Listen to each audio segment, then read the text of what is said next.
Drink it in, drink it in, drink it in, man. It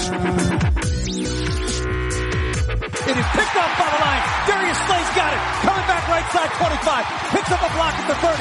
Darius at the 40. Drink it in, drink it in. Drink it in, drink it in, drink it in, man. Rolls to the right. Stafford throws deep. Got a man out there. End zone. Touchdown, Detroit Lions. Marvin Jones. Stafford! Drink it in, drink it in. Touchdown, Detroit Lions. Cornbread. Stafford! Drink it in, drink it in, drink it in, man. Detroit Koolaid, what is going on, everybody? We are back. This is a bonus show. I am on the road, heading home from the old business trip. Just got off the plane. And I saw some clips with Matt Patricia, head coach of the Detroit Lions, all mic'd up. And all I got to say is, oh, baby.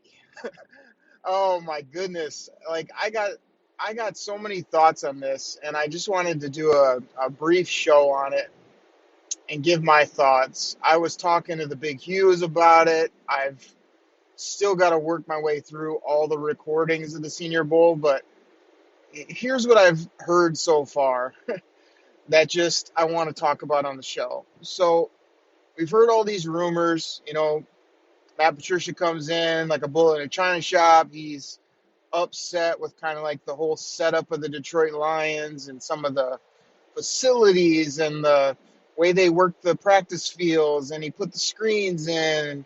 He obviously started talking to players much differently than Jim Caldwell. He was looking for excellence, and it wasn't there at what he has been used to in New England.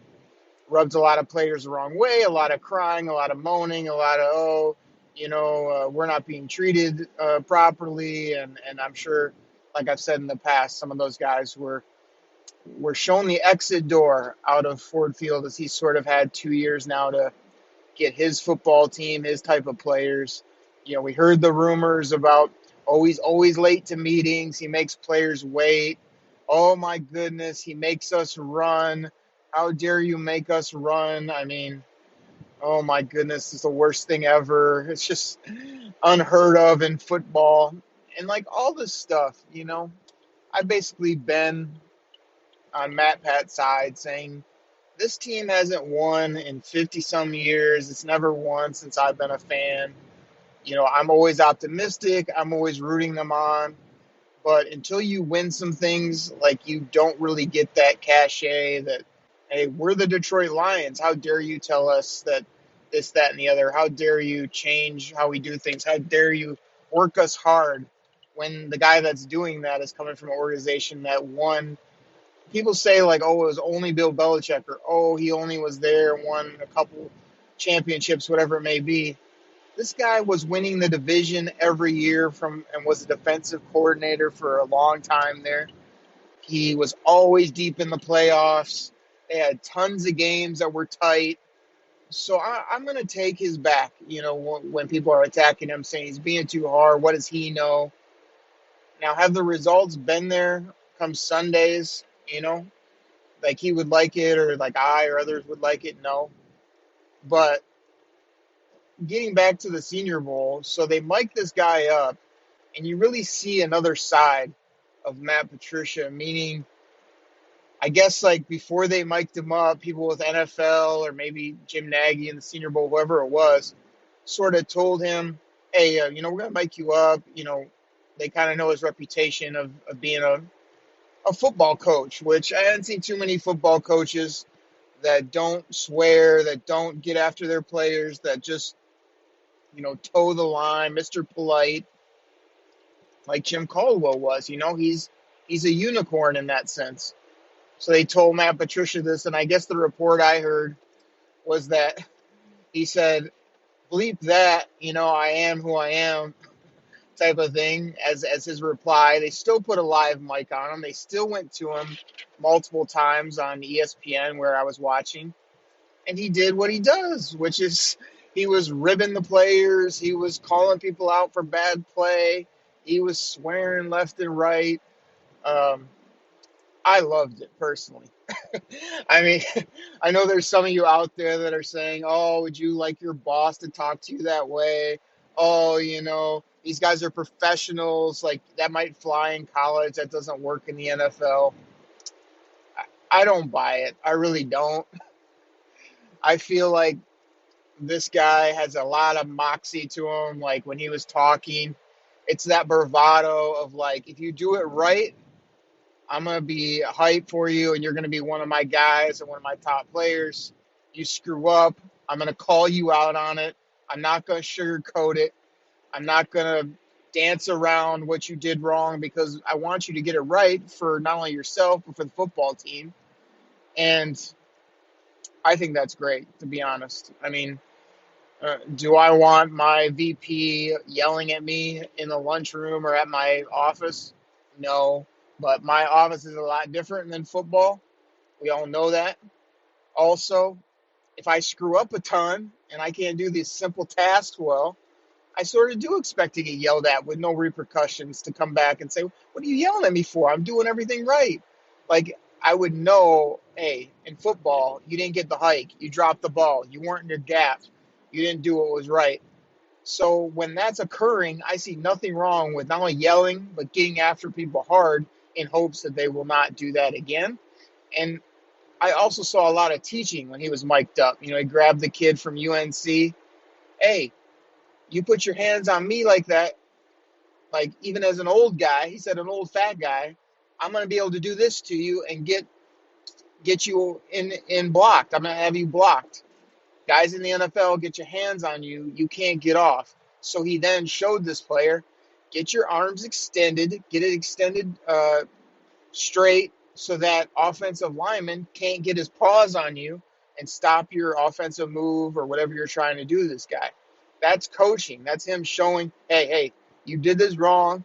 If you do it like that, even an old guy like me is going to get the bleep off and be able to block you. So to not do that, extend your hands, use your length, do this thing, and you have a chance. What is wrong with that?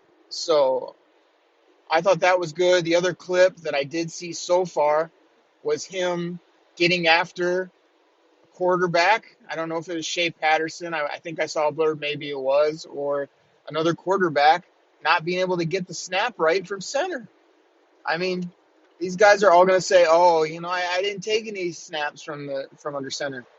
Well, he's going to push you to learn, and when you drop something as simple as a quarterback center exchange, yeah, you're going to hear some MFs, you're going to hear some bleeps, you're going to hear, get on the ball and get it right, let's go. And that's what I heard on the mic'd up session. So, again, nothing wrong with that. If your ears are hurt, or you're offended, or you have some big issue, get the snap. Get the snap. And if you don't, you're going to hear about it. So, again, I have no major issues with it. Overall, I can see where people balk at it. I can see where people are somewhat caught off guard. Because even when ESPN left the mic on him, when he's swearing, they're not catching the swearing with the censors. He's got that bravado. Like I said, I think one clip, he's walking by and he's just talking junk to one of the players in a way that guys do. Even when we're friends, we talk junk to each other. We needle the other guy. We do things to try to motivate them. That's what I felt like he was doing. And he also took a shot at somebody for a yellow, shield on his face mask in a funny way, but also in a, I'm getting after you. You can decide if it means I like you or because I'm trying to, really make fun of you. Like, he just had that about him. He's walking around the practice field yelling. He's walking around talking to people in a way that I think you see on a lot of football fields. And again, I don't see anything wrong with that either from he's the head coach. He can talk to people, do as he wishes. They can react how they want, I suppose, but obviously he's going to get his players in there. And none of it it was shocking because it's usually like when you hear the mic'd up, it's somebody in a huddle going, "All right, come on, let's go, guys, let's get it going now, let's score." Which is like, yeah, okay, that real intriguing. Like we never heard that kind of dumb crap before. Same old, right? But Matt Patricia's was much more. What's the word I'm looking for? People would call it obscene. I think it was much more, football's a violent sport, so the language that went along with it was very attacking type language, was very, I don't have time for this, let's get it going.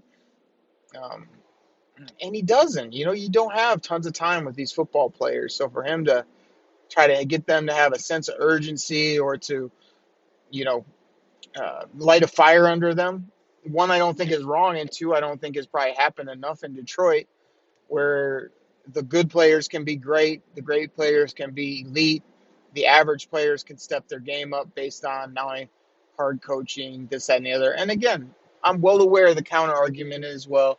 You gotta be a player's coach. You gotta like have these guys love you. You gotta just joke around with them and empower them, and then they're gonna play for you. It can work both ways, but I don't see anything wrong with what Matt Patricia did. He gets a lot of media now, or will, based on these comments not being the PC comments, not being the nice fluttery rainbows and butterflies, but he's a head football coach in the NFL trying to motivate alpha males, trying to live up to this type of level that he's coaching. And I think it was really kind of cool to see, in my opinion. We have heard about it, but we never get these type of sound bites that are just really unfiltered, really uncensored. I thought it was neat to hear, and this guy's got passion for the game. He's got passion to win, and he's willing to say, do, and kind of push people as needed to get there. So there was that. I was excited about that. The next little part I want to do before I jump off here is I don't have this verbatim, but to me this was the most shocking part of what he said when he was mic'd up. So he's walking over to the far side of the field. He's obviously mic'd up. He obviously, at this point, I think he pretty much knows he's got a camera on him, but maybe the camera was behind him. He just wasn't paying attention. He literally went over to Bob Quinn and kind of said, "Hey, Bob, like, FYI." Like, first it was kind of like, "Have you seen Nagy? Jim Nagy, the head guy. Have you seen Nagy anywhere?" And Bob Quinn, no, not really. When you see him next, will you tell him that we got to get this bleep figured out in the back end zone here? I can't remember if he was talking about cameras being in the way or something with the running back situation was off, maybe in regards to equipment they had or didn't have. I don't know exactly what the situation was. I'll have to go back and rewatch that section. But he was upset with something that had happened the day prior, and he got with people, was trying to get it right. He was telling Bob Quinn, like, heads up, I already tried to address this. Now I can't find Jim Nagy. I still can't get this right. If you see him, can you help me get this right? And then he went in to some language and stuff, which I get rubs people the wrong way, but I'm going to break it down how I heard it. So after he said that, he said something to the effect of, "I'm just letting you know that I had to MF somebody because I went and tried to talk to this guy to get this fixed, and then he blew it off or didn't do it. And then when I tried to talk to him again, he was treating me like a child. He wouldn't talk to me like a man. And like I went at him and like, what is this? Like, I'm trying to get this fixed. What? You can't talk to me like a man or human being? Like, what the bleep?" That was the kind of feeling he had. And people will look at that and say, "Man, what a jerk," or "What, man, this guy is all hyped up and all, on top of everything." I don't see it that way. I see it as a fired up football coach that sees something wrong. He wants it fixed. He wants to be direct with people to get it fixed. And when people start ducking around him, not getting it done, not doing it to what his expectation was, he's still fighting to get whatever that issue was again fixed. And I feel like this is probably how he is in Allen Park and in the office and on the football field. It's like, if something goes wrong, I want it fixed.